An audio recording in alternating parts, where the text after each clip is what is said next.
This lofted surface was created by sweeping through a series of profiles with the help of two guiding rails. In this case, the rails were created first. Let's try creating one of the profiles on the front plane. Create a sketch on that plane.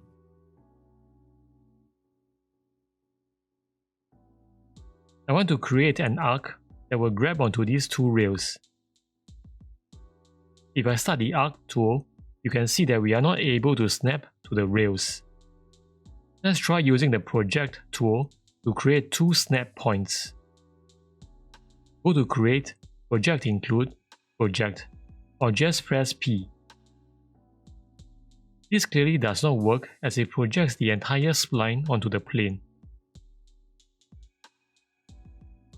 This is where the Intersect tool comes in. Go to Create, Project Include, Intersect. As soon as you hover the mouse over the spline, a little red dot appears.